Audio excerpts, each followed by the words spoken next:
நம் தமிழ் சமூகம் காலத்திற்கேற்ப தன்னை தகவமைத்துக் கொள்ள ஒவ்வொரு காலகட்டத்திலும் ஒரு தலைவனை உருவாக்குகிறது. அந்த தலைவனை அனைத்து மக்களுக்கான தேவையை உணர்ந்து அவர்களுக்கான உரிமைகளை பெற்று தந்து வரலாற்றில் நிலைக்கிறார். அந்த வகையில் முத்தமிழ் அறிஞர் தலைவர் கலைஞர் அவர்கள் உடல் ஊனமுற்றோர் என சமூகத்தினால் சொல்லப்பட்டவர்களுக்கு மாற்றுத்திறனாளி என்ற சொல்லை பரிவோடு உருவாக்கி அவர்களுக்கான பல்வேறு சிறப்பான திட்டங்களை தீட்டி அவர்களுக்கென இடஒதுக்கீட்டையும் தனித்துறையையும் உருவாக்கினார். அந்த அக்கறையில் எக்கரையும் சேராத வண்ணம் மாண்புமிகு முதலமைச்சர் திரு மு.க. ஸ்டாலின் அவர்களும் மாற்றுத்திறனாளிகளுக்கான துறையை கவனித்து வருகிறார். அந்த வகையில் மாற்றுத்திறனாளிகளின் உதவித்தொகையை உயர்த்தியது, மாற்றுத்திறனாளி மாணவர்களுக்கான சிறப்பு சலுகைகள், கடன் உதவிகள் என தற்போது இந்தியாவிலேயே தமிழ்நாடுதான் மாற்றுத்திறனாளிகளுக்கு அதிக எண்ணிக்கையிலான மாதாந்திர உதவிகள் வழங்கி வருகிறது. ஆனால் உதவிகளை காட்டிலும் உரிமைகளே அவர்களின் குரலை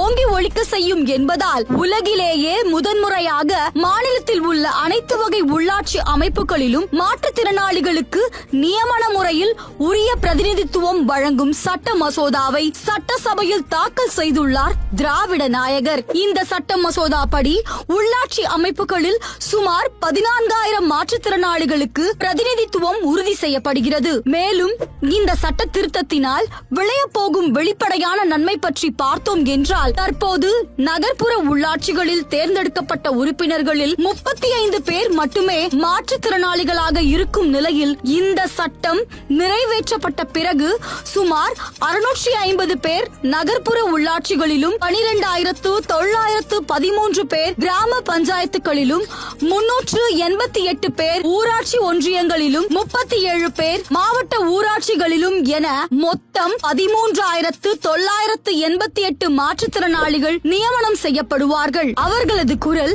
அந்த உள்ளாட்சி அமைப்புகளில் எங்கும் எதிரொலிக்கும். வெறும் கருணை அடிப்படையில் மட்டுமல்லாது உரிமை அடிப்படையிலும் மாற்றுத்திறனாளிகளுக்கு திட்டங்களை தீட்டி நடைமுறைப்படுத்தி வருகிறார் மாண்புமிகு முதலமைச்சர் திரு மு.க. ஸ்டாலின் அவர்கள். இதன் மூலம் மாற்றுத்திறனாளிகளின் தேவையை பூர்த்தி செய்ய இனி அரசாங்கத்தையும் கூட எதிர்நோக்கும் தேவையின்றி அவர்களின் தேவையை அவர்களே பூர்த்தி செய்து கொள்வதற்கான அதிகாரத்தை அவர்கள் கரங்களில் ஒப்படைத்திருக்கிறார் திராவிட நாயகன். வரலாற்று சிறப்புமிக்க இந்த சட்ட திருத்த மசோதாவால் திராவிட மாடல் அரசுதான் தமிழ்நாடு அரசியல் வரலாற்றின் உச்சம் என்பது மீண்டும் நிரூபணமாகியுள்ளது. 1000 ஆண்டுகள் பிறகு கூட அந்த முதலமைச்சர் பேரை சொல்ற வகையில இன்னைக்கு ஒரு சட்டத்தை உருவாக்கி இருக்காரு. ஒரு தாய் உள்ளத்தோட எங்களை பாக்குறதும் எங்களை வழிநடத்துறதும் உள்ளபடியே எங்களுக்கு ரொம்ப மகிழ்ச்சி. தமிழ்நாட்டில் நடந்திருக்கு அப்படின்ட்டு இந்தியா முழுக்க இருக்கக்கூடிய மாற்றுத்திறனாளி சங்கங்கள் எல்லாம் டெல்லியில இப்ப பேசிட்டு இருக்காங்க. Hats off to Tamil Nadu CM சொல்லிருக்காங்க சார். அதனால சாதாரண விஷயம் இல்ல. டாப் அவர் செய்திருக்கிற டாப்